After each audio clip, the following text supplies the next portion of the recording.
Welcome or welcome back. This is your Curious European friend. And today I'll be reacting to Operation Yellow Ribbon because I've had multiple requests if I could react to this from my European perspective. So yeah, that's what we're going to be doing today. I think I will probably make it 2 parts because it is a pretty long video. So somewhere along half, I will probably end it and start a new one. But yeah, that said, let's just go ahead and get into it. Mentioned earlier that Tom Brokaw had an extremely compelling piece, so without further ado, Tom Brokaw. Now, this devastating earthquake in Chile is a reminder that when one country gets in trouble, it really does depend on the family of nations for help. That's been especially true between this country, Canada, and the U.S., of course. The ties between the United States and Canada are long and enduring, and not just in good times, it turns out. On September 11th, 2001, the people of Canada came to our aid, managing an unprecedented crisis in the skies. They also took care of tens of thousands of displaced passengers who arrived at their doorstep on short notice. This is the story of one small town that didn't get the attention it deserved in the chaotic aftermath of 9/11 in so many ways. It symbolizes the grace and the unselfish spirit of this very generous nation. Yeah, so to start out, I didn't know about Canada's help during 9/11 or after, I guess you could say. So it does, yeah, like he said, seems like somewhere along the way that didn't really get that recognized, but I'm learning about it now.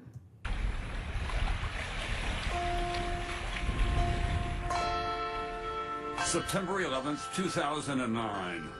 This is a scene that has played out in communities for 8 years since the terrorist attacks of 2001.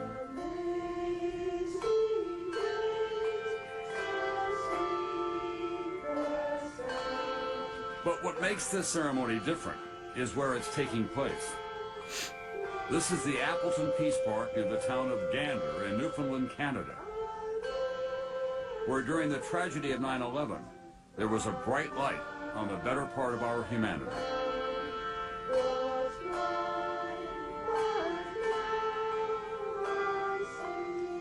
It's a beautiful, beautiful thing that has happened here, and we know that no matter what happens in the world, there are still good people. If this place can be somehow shared with the world would be a much better place. Here in Gander, amid the heartache, an autumn romance blossomed.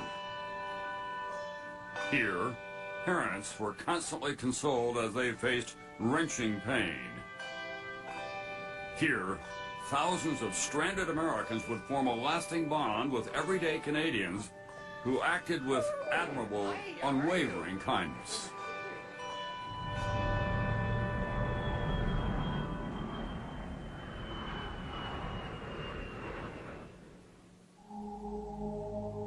We can never again look at the New York skyline without remembering that day, September 11th, when terrorists hijacked airliners loaded with passengers and jet fuel, flew them into the World Trade Center and killed 3,000 people, altering the lives of an untold number of others. Most of our attention that day, of course, was focused here in New York, but it was a story that reverberated around the world, and it had a special impact on a small Canadian town 1,000 miles north of here, a town that became a safe port in a storm of fear, terrorism, and uncertainty. The province of Newfoundland and Labrador, a former British colony that did not join Canada until 1949, has long been considered Canada's poorest. It is largely populated by descendants of Scots and Irish, living simply in often harsh conditions. Here, neighbors relying on neighbors is a necessity of everyday life. Gander, population 10,000, is a small, two-stoplight town in the northeast corner of the island of Newfoundland. Claude Elliott has been mayor of Gander since 1996. We only have 500,000 people on a massive island. We've come through some difficult times, and most Newfoundlanders survive with hard work, helping each other, and that's been passed on from generation to generation. The cold season can come quickly and severely in Newfoundland, but September 11th, 2001 dawns warm and sunny, a typically bucolic day that will be anything but typical, as Gander is about to be thrust into the catastrophic events unfolding 1,000 miles to the southwest. Its citizens to be challenged as never before. September 11, 2001 started as a normal day in Gander. While we were having coffee, someone said there was a plane that crashed in New York in one of the Twin Towers. Yeah, this is always so crazy to me. Whenever there's a big catastrophic event like this, to hear all of those stories of also like people who were supposed to be in the towers and for some reason were not, and that saved their lives. And yeah, how people found out what they were doing, the people who were actually in the towers, what their day looked like before it happened. Like, it's always so weird to think about. It's like this big catastrophic thing happened, and even minutes, seconds before, you just didn't know, and then suddenly, boom. I always find that, yeah, I don't have the right word to explain that feeling, but it's like, damn, no one knew. Yeah, I don't know what that feeling is that I'm trying to describe, but that's so crazy. We had complaints of speeding on Airport Boulevard. It's the only 4-lane road that we have. I had my car radio and I heard what was going on. And like a lot of people, I couldn't believe that this was happening. And I said, that can't be true. It just can't be. It is such a pretty morning, isn't it? Perfect fall morning.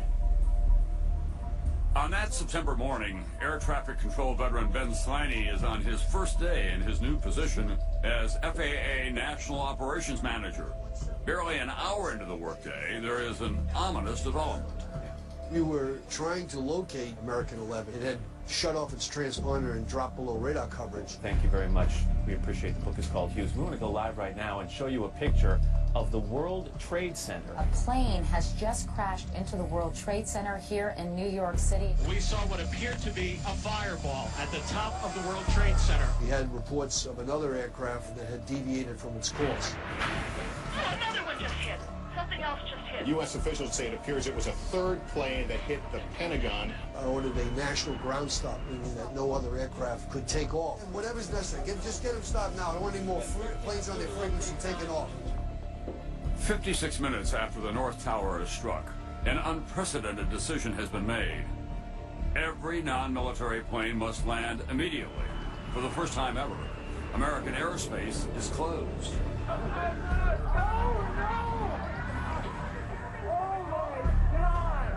This is war. This is a declaration and an execution of an attack on the United States. The only way to really sort the situation out was to land everyone in our airspace. The FAA now says that all international flights headed for the United States are being diverted to Canada. So that's what happened there in Gander then? The flights would go there? Every day, as transatlantic flights enter and leave North American airspace, they are managed here, the Area Control Center in Gander, Newfoundland. Gander 1174 Center, good day. Clear to send to maintain 6,000 feet. On September 11th, when U.S. airspace is shut down, there are almost 400 planes carrying tens of thousands of passengers westbound over the Atlantic. Around 200 are close enough to return to Europe. 167 more are too far across the ocean to turn back. When did you begin to be aware of what was about to happen in Gander? Yeah, see, I didn't even consider that. So this is so interesting. Yeah, to hear about all these perspectives. Because like, oh yeah, then you're already flying there. You're over the ocean, you're too far to go back. Where are you gonna go? I guess they went to Gander. That had been crossing the Atlantic more than halfway. Many of them were going to be headed for Gander and St. John's and Halifax, but Gander would be the big magnet. I knew that the Canadians were going to get an onslaught of traffic, and I suppose I hoped that they'd be able to handle that traffic. 60 north, 20 west. The responsibility of handling the traffic falls to a small team led by Don O'Brien, the supervisor on duty at the control center for NAV Canada, the Canadian version of the FAA. The arrival sector, we normally would have 3 controllers seated. We quickly went to 14. We train for emergencies. We train for bomb threats, but usually it's a single airplane or maybe a second one maybe, but not to this level. The activity was going on here. Was another part of your mind thinking about what had happened in New York and the possibility that there were more terrorists out there? I'm sure it went through the controllers' heads, it went through my head, but sure, some of those airplanes could have been missiles. We didn't know how extensive this was, but that wasn't our call, really. We just had to get those airplanes on the ground safely. One of the pilots approaching Newfoundland is Beverly Bass, the first female captain at a major airline. She's flying American Flight 49 from Paris to Dallas with 170 people on board. From the controller's standpoint, they feared that another airplane was going to be taken down. Some of the airplanes were given directions to turn around and go back to their departure city. So we're sitting there cruising westbound and looking out the window, and you can actually see them turn and make 180s and head back to Europe. Wow. Newfoundland is an island located off the eastern edge of North America. The 167 planes approaching Canada all must land immediately. The vast majority at small airports around the island and in the nearby maritime provinces, all controlled in Gander. Over the next 7 hours, Gander Control and the surrounding airports will handle unprecedented traffic under extreme emergency conditions. Gander Air India 113, we go to Toronto. Air India 113 Center, negative. You must now land at Gander. Turn right heading 320. After turning right heading 320. Flight paths must be recalculated in 3 dimensions, accounting for speed, direction, altitude. Some planes are too heavy to land and must jettison fuel. The risk of collision is ever present.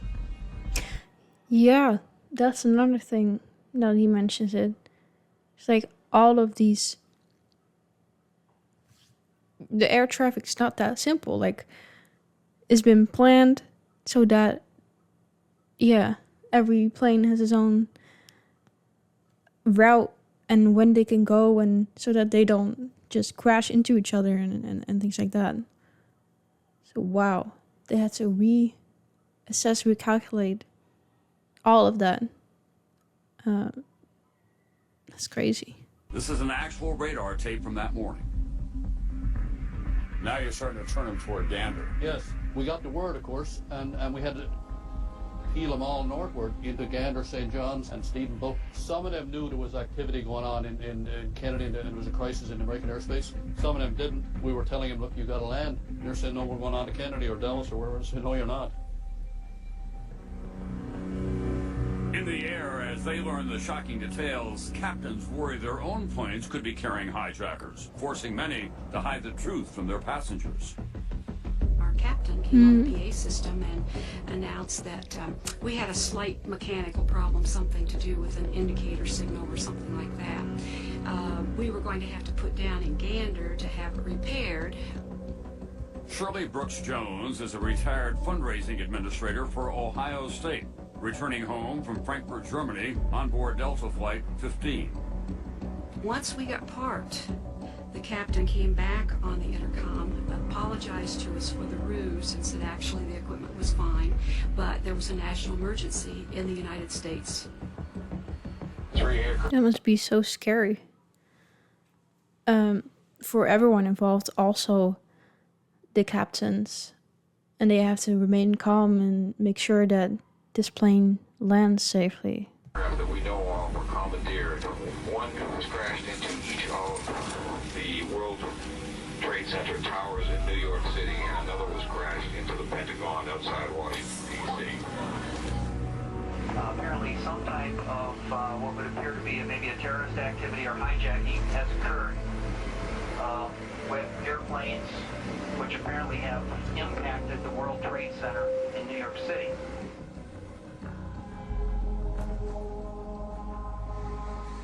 On September 11th, 8 domestic flights are scheduled to land in Gander. Instead, 38 planes carrying almost 7,000 people are beginning to fill the tarmac. The spectacle has drawn a crowd from among the town's 10,000. Instead, 38 planes carrying almost 7,000 people are beginning to fill the tarmac.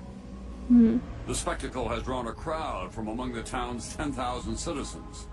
Oz Fudge is one of just 2 officers on the local police force. 2 I officers. watched a plane come in, then I seen a jumbo come in, and then I seen another one come in, and I'm looking at this and I'm saying, holy God, if there's 200 people on each one of these planes, and we're going to get 40 or 50 planes, that's an awful lot of people. Less than 2 hours after American Flight 11 strikes the North Tower of the World Trade Center, the skies over the United States are empty. For the first time, American airspace is completely closed. In Canada, the Gander Area Control Center somehow lands all 167 planes without incident. That's like major respect for everyone involved. That's really impressive that they managed to get all of those planes landed safely. Especially considering that Gander, I assume, never thought that anything like this could happen, that they would have to accommodate this many planes on this airport that is not really meant to accommodate that many planes landing. So that's really, really impressive. It was a sigh of relief. You wipe your brow, you thank God they all got in safely, and it was unbelievable to go from this horrific activity, and then the airspace is completely sterilized. Nobody there. No targets on the radar screen.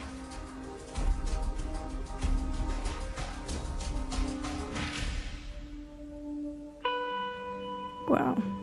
Here in New York, the sad task of the search for the survivors and the victims goes on and on.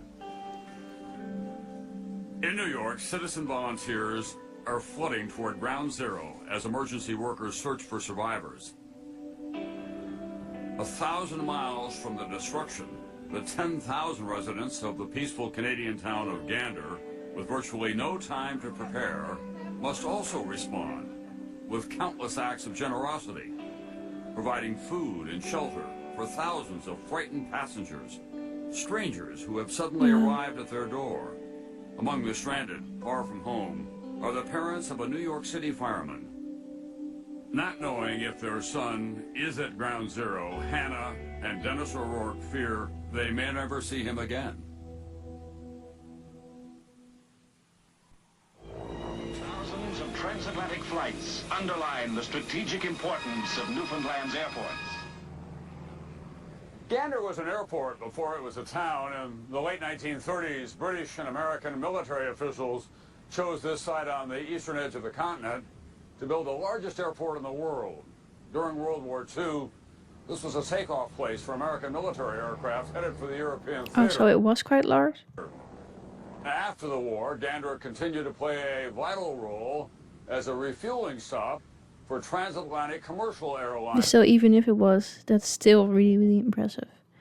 And also, I wanted to just comment on what they said about everyone, the residents in Gander, coming to the aid, giving food and helping all of these people who landed there. That's gracious? So gracious of them.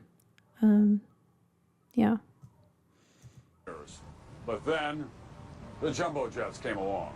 They could cross the Atlantic non-stop. And Gander's role in aviation was greatly reduced until September 11th, when Gander came alive again. A safe harbor for the jumbo jets that had almost put it out of business. And within a matter of hours, this vast tarmac was filled with planes from around the world, parked wingtip to wingtip. Canada is basically becoming a gigantic runway for every plane and aircraft that was destined for the United States today. In Gander, no one is allowed off the planes until customs and security are in place. Run by airport officials and officers from the regional headquarters of the Royal Canadian Mounted Police, the Mounties. They must process each passenger, plane by plane, until authorities are certain there are no terrorists on board. Well, yeah, so much just went into that I didn't even know about all of this. First of all, yeah, that even this happened, that all these planes landed in Gander. And then for them to process every single person, just whip out this whole team to do that. That's crazy. Having to go through every person to see if they're not a terrorist and if they have any weapons on hand and all of that. Wow. Among the trapped passengers is New York State Police Officer George Vitale, who is returning from Ireland, where he was doing advanced security for New York Governor George Pataki. We were on this plane for 19 hours, sat on the tarmac, not really knowing what was going on outside, but knowing that it was pretty horrific.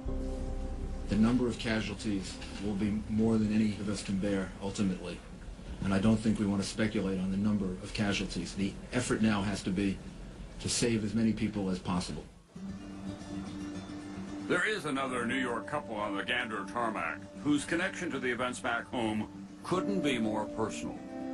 I just wanted to get off the plane and see what was happening, because I was hoping my son wasn't working that day. Dennis and Hannah O'Rourke have been visiting relatives in Ireland. When they learn what has happened, they fear for their 44-year-old son, Kevin O'Rourke, a firefighter from Rescue 2 in Brooklyn. I guess it goes back many years to when I was a kid. The apartment building I lived in, over the years I was in, it ended up having 3 different fires, so I was carried out as a child by a firefighter. So I have fond memories, I have memories to go back to, all of a sudden, in the smoke, this big guy comes up, grabs me, and carries me down the stairs. When he was going for his fire test, and he said, "Mom, you pray for me." And I said, "Yeah, Kevin, yeah." He said, "Pray for me to pass." I said, "Yeah, Kevin." So he missed it by, 1 or 2 points, and he came home that night, he looked at me. He says, "You didn't pray for me. I did pass." I says, "No, Kevin, I prayed for you, you failed." So he says, "Mom, that's all I want. That's my calling, is to be a fireman."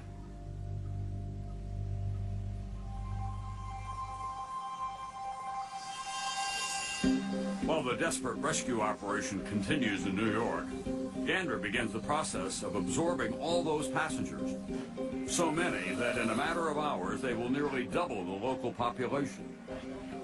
Now, Gander is a town of barely 10,000 people. There was over 6,000 of us. Now, if you... That is so crazy, that perspective. There were 10,000 people in the town. 6,000 just landed there. Wow. Extrapolate the numbers. New York City is 8 million people, so what's that? 6 million people showing up on your door saying, okay, we're here, do something. The painstaking process of registering and removing each passenger continues through the night. Finally, we're free, we're free. We're on the ground after more than 24 hours. We have no idea where we're going, but we're going. Yeah, I wonder when these people were able to go home or to whatever destination they were going to, how long that took and how they did that. I guess by plane again. But yeah, I wonder how long it took for them to be able to go to their destination. It's not until noon on Wednesday, September 12th, when the last passengers are finally allowed into the Gander terminal. They are exhausted and confused, most not knowing where in the world they have landed. We're going to bus you into Gander, which is just a few minutes away. We're not sure when the FAA is going to open up the United States to travel again. The Department of Transportation in Canada has all air traffic in Canada shut down right now. When you see the footage of what has happened, you'll appreciate why things have been done the way they are. Yeah. The only vehicles available to transport the great volume of passengers from the airport are school buses, and the local bus drivers happen to be on strike. We were told at the time we had a crisis on our hands, and the strike never came into effect whatsoever. All the bus drivers came back, every one. And we all came back and we did our job. It says, we did our job.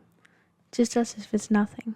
Like, yes, they did their job, but that just goes to show, like, how humble these people are, I guess. They just helped all of these people. They laid down their picking signs, they went and took their buses and they drove it, and for the next 4 or 5 days just helped out wherever they could. And that's what we're made of. That's the type of thing where, even though those bus drivers had a dispute with their employer, they had no dispute with the people that landed here.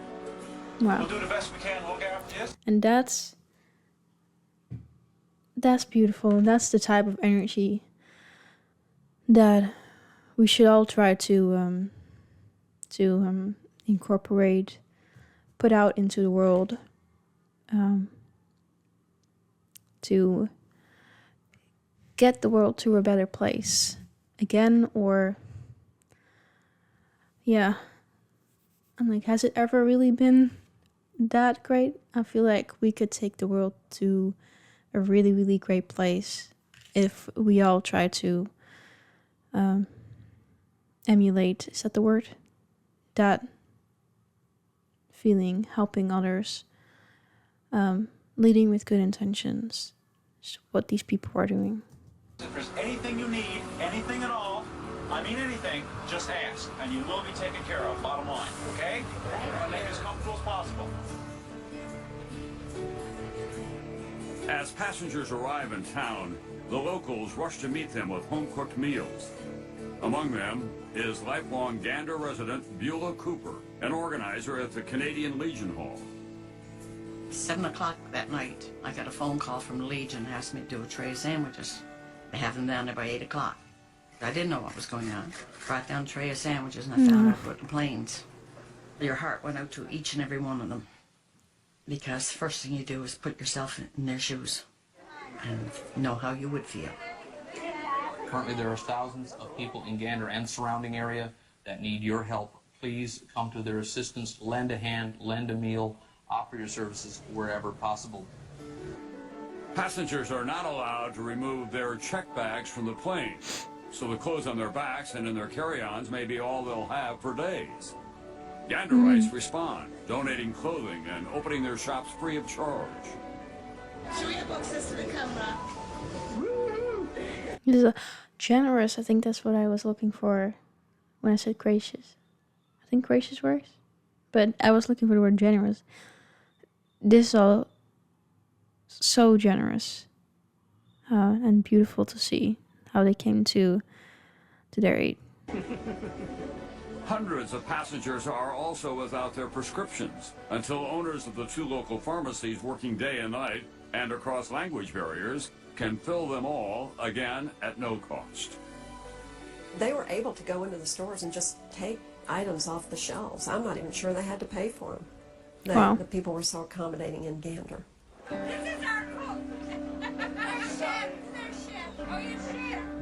Even with all the kitchens firing around town, the local citizens cannot possibly feed 7,000 people. The Red Cross and Salvation Army send additional food and supplies, fueled by donations from throughout Newfoundland. I can't thank everybody enough. It's been brilliant. Everyone seems to have pulled together, you know. It's amazing where all the stuff has come from. The community center also acts as a ice rink, and we've stored all the food on the ice surface. And we became known as the largest walk-in refrigerator in the country. Wow. Another problem. Gander has only 500 hotel beds for almost 7,000 unexpected guests. Local schools, churches, and Legion halls must be converted into makeshift dormitories filled with sleeping bags, blankets, and cots. It is only as the passengers are settled around Gander that they see for the first time images of the devastation back home. There's the plane, you can't miss that.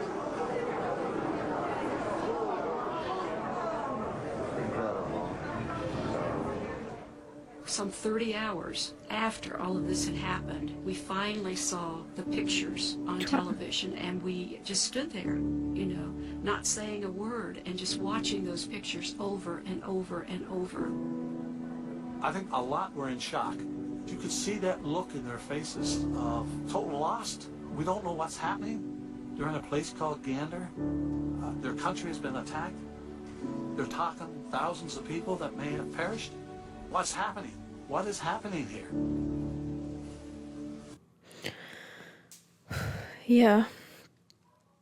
Such a heavy feeling. I'm even getting, just from watching this, I wasn't even there. But I think I'm going to pause it here and start part 2 for you guys to watch, because I don't know how long I've been filming already, so that it doesn't get too long. But wow. Already, just what we've seen here is from these people in Gander, so generous.